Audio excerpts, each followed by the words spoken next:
ভারতের চেয়ে দামি দল এখন বাংলাদেশ, ভাবতেই অবাক হচ্ছেন? তাহলে আরও একটি তথ্য জানিয়ে রাখি। এক হামজা দেওয়ান চৌধুরীর বাজার দরের সাথে ভারত জাতীয় দলের মূল্যের পার্থক্য বেশি না। লোক কথায় শোনা যায় রাতারাতি নাকি ভাগ্য পরিবর্তন হয়ে যায়, যার বাস্তব উদাহরণ হামজা বাংলাদেশ দলের সাথে যুক্ত হওয়ার পর দেশের ফুটবল যেন হারানো পথ খুঁজে পেয়েছে। হামজার চোখে স্বপ্ন দেখতে শুরু করেছে বাংলাদেশের ফুটবল ভক্তরা। ইতিমধ্যে হামজা আশায় দক্ষিণ এশিয়ার সবচেয়ে দামি দল এখন বাংলাদেশ। হামজা চৌধুরী নাগরিকত্ব নিয়েছেন অনেক আগে, এখন অপেক্ষা লাল সবুজ জার্সিতে বাংলাদেশের হয়ে মাঠে নামার। কতটুকু পারবেন দিতে তার জন্য অপেক্ষা করতে হবে। তবে ইংলিশ প্রিমিয়ার লিগ খেলা হামজার প্রভাব ইতিমধ্যেই পড়েছে বাংলাদেশের ফুটবলে। 25 মার্চ ভারতের বিপক্ষে মাঠে নামবে হামজারা। এর আগেই ভারতকে ট্রান্সফার মার্কেটের হিসাবে পিছনে ফেলেছে বাংলাদেশ। দক্ষিণ এশিয়ার সবচেয়ে দামি দল হয়ে গেছে বাংলাদেশ। এতদিন সবচেয়ে দামি দল ছিল সাফের বর্তমান চ্যাম্পিয়ন ভারত।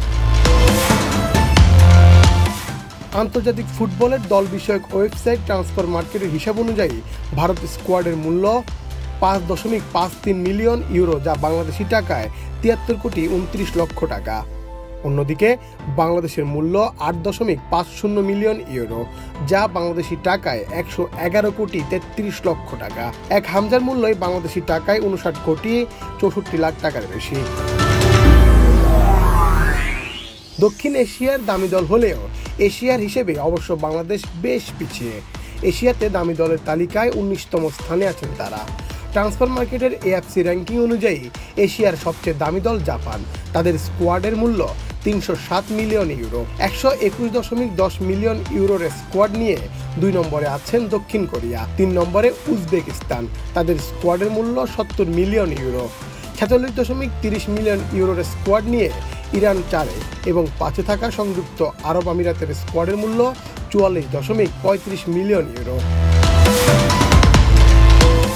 ট্রান্সফার মার্কেটের হিসাব অনুযায়ী বাংলাদেশের বিপক্ষে ভারতের সম্ভাব্য একাদশের সম্মিলিত বাজার দরের চেয়ে হামজার একার মূল্যমানই দ্বিগুণ।